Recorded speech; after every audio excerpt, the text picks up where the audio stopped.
Giddy up, guys. Thanks so much for tuning into WagerWise Network. I'm Cowboy back with another first and goal. Today we're heading to Raymond James Stadium, Tampa, Florida, 2:30 p.m. Pacific time, August 28th. You've got the University of South Florida Bulls hosting the Boise State Broncos. Currently the line is Boise State minus 6.5. Over-unders at 63.5. Market opened up at 8.5, and you saw an immediate buy on South Florida. And over under 63.5 hasn't moved. We haven't seen the market react at all. So pretty much the first game kicking off week one, although we did just have those five FBS teams played last weekend. But yesterday, time of recording. But this is the kickoff of week one. A nice little game that's going to be going for you. You know, a lot of us West Coasters have to sneak it in while we're still in the office, or if you have the liberty to get off early, it's you got a whole day packed full of college football. But let's break it down a little bit here. South Florida comes in off another bowl victory, 41-39 over Mountain West opponent San Jose State. 5 overtime thriller. That was a fun game. Head coach Alex Golish in his third season. This team's got a lot of talent coming back. 8 starters on both sides of the football. 33 seniors in total.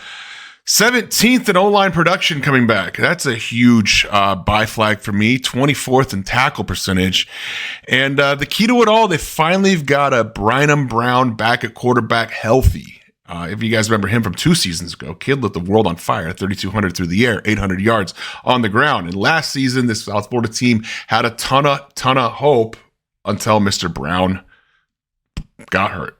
And they brought in their backup quarterback, Bryce Archie from Coastal Carolina. He wasn't terrible. He wasn't great. Serviceable at best.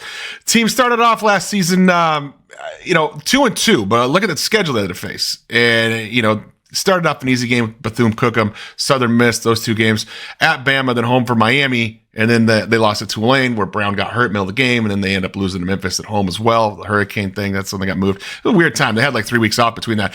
But enough about last year. How's this team going to look this year? I really think the South Florida team could, I don't want to say they're back, but this is going to be their best season that they've had in some time, in my opinion. They've got a ton of talent coming back on both sides of the football. And with the quarterback play, with Brown being as consistent as being healthy, can't emphasize enough how important he is to this offense. And I think this team can swing with the best of them. Like last season, when Brown was healthy, it was an ugly game, but they were down 5 points with 6 minutes and 45 seconds left at Alabama. And this team had no business hanging with that Alabama team. It really was, something magical. And I think they carried that forward from the season before, where they played Alabama tough as well. Joe Gordon, and the defensive coordinator, you guys might remember him. He had some success. Well, I wouldn't really call it success, but was at Texas, at USC. He's been all over the country. A little step back for him. This is his second year down in South Florida, but maybe a little regression. Sometimes that's what a guy needs, is a little regression in his career progression. Wow, that's a lot of guessing. In order to really get a tackle on this thing and really kind of foothold what he's doing. So they run a 3-3-5. He's been known for that. It's kind of the way college football's going, 4-2-5, 3-3-5. You're not seeing a lot of traditional sets anymore. Too much passing, too much high offense. A couple of things of note on who they bring back on the defensive side of things. They are missing 2 key linemen that came from last year, but they bring back a majority of their cornerbacks, which that is something to be said about. They do bring back all but 1 cornerback, and they do bring back all the linebackers. So the back, I guess that would be the back 8 for them, since they only have 3 down. The back 8 for them, super strong this season. Flip that over to Boise State. Boise State, as you guys know, Mountain West champion, darling last year. They return a lot of production too. 7 starters on both sides of football, including their starting quarterback, Mr. Madsen, who last year threw for 3,000 yards, 23 touchdowns, 6 interceptions. Kid looked really good. They are missing 1 key piece, though, Mr. Ashton Jeanty. If you guys remember him, best player in college football last season, in my humble opinion. Probably got screwed out of the Heisman Trophy, neither here nor there. They are 29th in O-line production, 35th in tackle percentage. Spencer Danielson's, year 3 there now? Guy was the former defensive coordinator, took over for Andy Avalos, and rallied that team to go make another bowl game. They've actually made a bowl game 26 straight years now, I believe. So kudos to them, man. It's a great feat for a team that's small market. Ranked in the top 25 again by virtue. The market opened this thing up at 9, and you saw it 8.5. Excuse me. Starting its theme down to South Florida.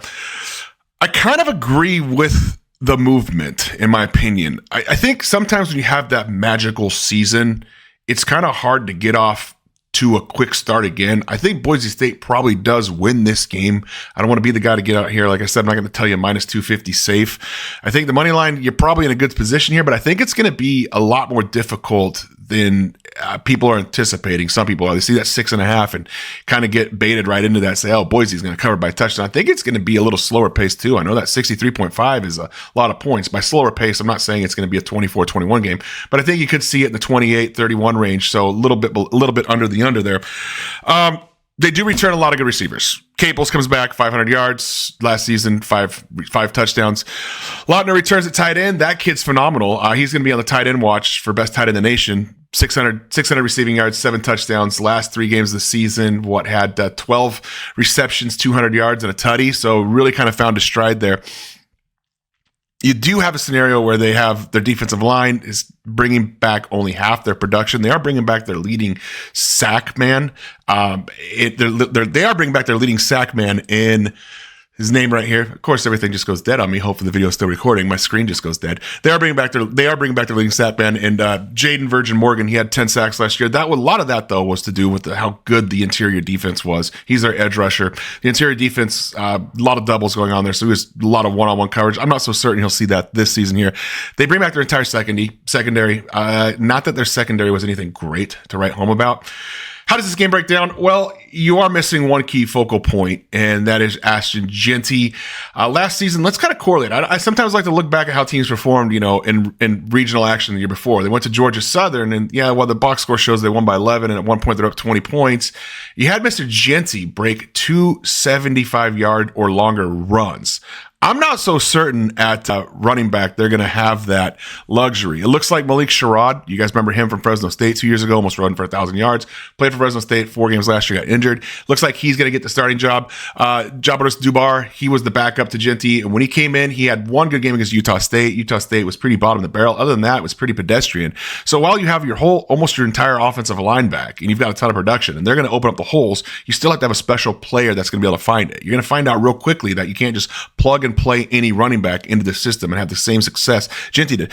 Correlate that over with Madsen. Madsen at quarterback, like I said, I think he's a pretty good quarterback. He's a junior. He's probably going to stick around for his senior year there. I don't think he's going pro anytime soon.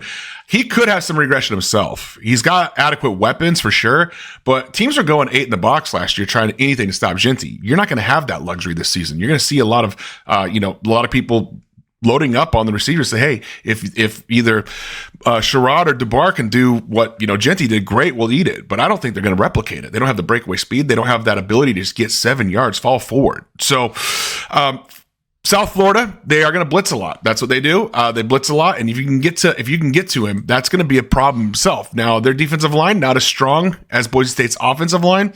As you guys know, I say offensive lines travel well. Well, you're kind of in a stalemate here because both offensive lines are 2 of the most seniored offensive lines in the nation. 33 seniors on the team for USF. I think the game does slow down a little bit, and I think the market at 6.5, I don't have any interest in taking it at 6.5. I think that's pretty freaking tight to the number. My model has it at 4.5, and I guess I should probably trust it a little bit more than I should, but I have it at 4.5. That means in theory, I would take South Florida all the way down to 4.5, but we're going to do it. So the way I think the game goes, I think South Florida is able to keep up with them blow for blow. I think their defense might just be a little bit better than Boise State's. I think Boise State might have some of that summer fatigue down in the heat. These South boys bred a little different. Trust me, guys, I'm from the Northwest, and I know I'm foreshadowing with the South Florida Bull shirt on. I didn't plan that, guys. That's just what came out of the hamper this morning. So, but I am foreshadowing a little bit with it though. So give me South Florida plus 6.5. I think the game slows down just enough for them. I think they're able to keep up when the pace does pick up a little bit. I think their defense is going to be a little bit better. I think the best player on the field is going to be Brian Brown, and you're going to see him return to his 2023-24 season where he was phenomenal, or 23 season, where he was phenomenal, and you're going to see him put up big numbers against that questionable Boise State secondary, and the Boise State front 4, still going to be pretty good. I still think they're going to be the class of the Mountain West. I still think they're going to have some success. They're going to see them miss those stop gaps in the middle and not be able to get the pressure that they initially thought they could, and they're going to have to send some blitz packages. You hear that? Dogs are barking, guys. Anyways, let me know what you guys think in the comments. 9 minutes, 55 seconds in the books. Hit the like button, hit the subscribe button, join the Discord, get the links, everything down below. Catch you guys at the window.